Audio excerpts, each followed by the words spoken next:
AP రాజకీయాల్లో పవన్ కళ్యాణ్ కొత్త పందా గురించే చర్చ జరుగుతుంది. సినిమా గ్లామర్ హంగులు పక్కన పెట్టి ఆయన పూర్తి స్థాయి రాజకీయ నాయకుడిగా, పరిణితి చెందిన పాలకుడిగా మారుతున్నారనే విశ్లేషణలు వినిపిస్తున్నాయి.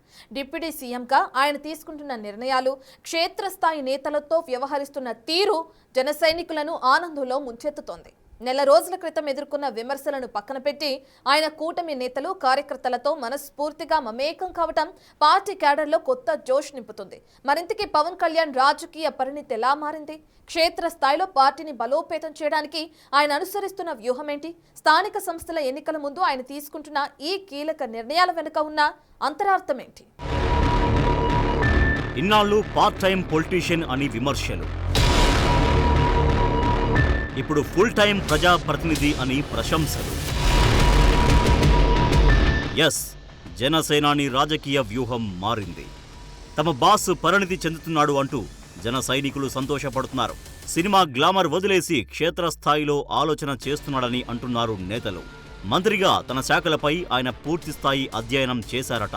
మొదట్లో అటవీ శాఖ అధికారుల్లోని గ్రూపుల పంచాయతీతో వేగం అందుకోలేకపోయినా పంచాయతీరాజ్ విభాగంలో మాత్రం విప్లవాత్మక మార్పులు తెచ్చారట.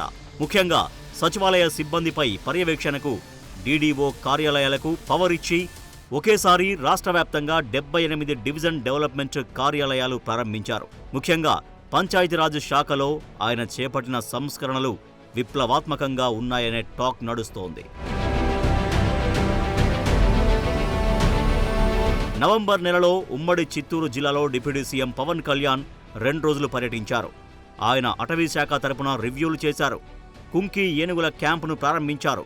అయితే రివ్యూలో సైతం స్థానిక ఎమ్మెల్యేలకు అవకాశం కల్పించలేదట. దీంతో పాటు క్యాడర్ను కూడా దూరంగా ఉంచారట.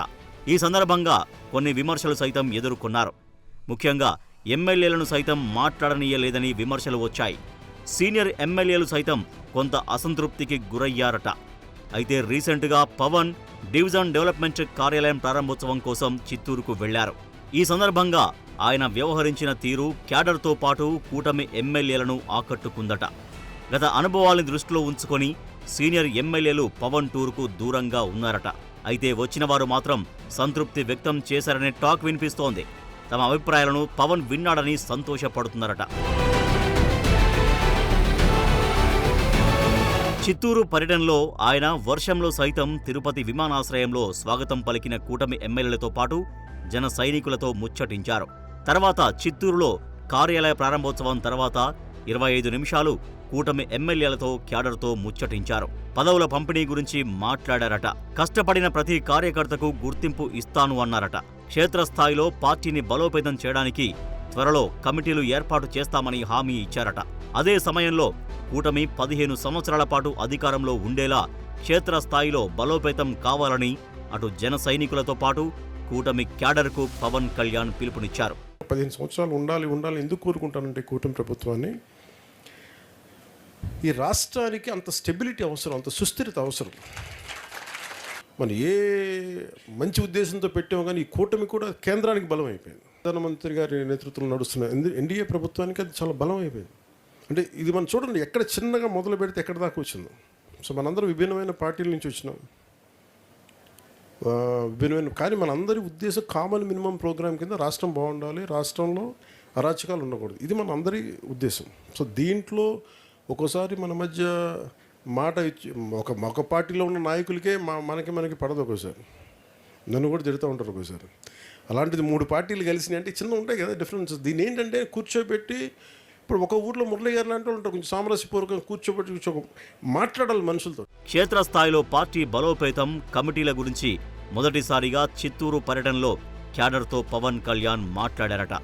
ముఖ్యంగా పంచాయతీరాజ్ శాఖ తాను తీసుకోవడానికి కూడా కారణమే అది అన్నట్లు క్యాడర్తో చెప్పినట్లు సమాచారం.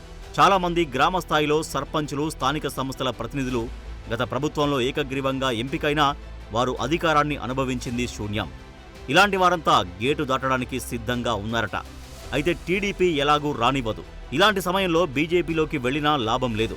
అందుకే జనసేన అయితే కొంత ఉనికి ఉంటుందని అనుకుంటున్నారట. ఇలాంటి వారికి కూడా ప్రస్తుతం గేట్లు తీసే అవకాశం ఉందని అంటున్నారు. ముఖ్యంగా వివాదాలు లేనివారని ముందుగా తీసుకుంటారట. వీరినైతే అటు మిత్రపక్షం కూడా అభ్యంతరం చెప్పదని అంటున్నారు. మొత్తం మీద స్థానిక సంస్థల ఎన్నికల ముందు తమ నాయకుడి తీరు మారిందని తెగ హ్యాపీగా ఫీల్ అవుతున్నారంట జన సైనికులు.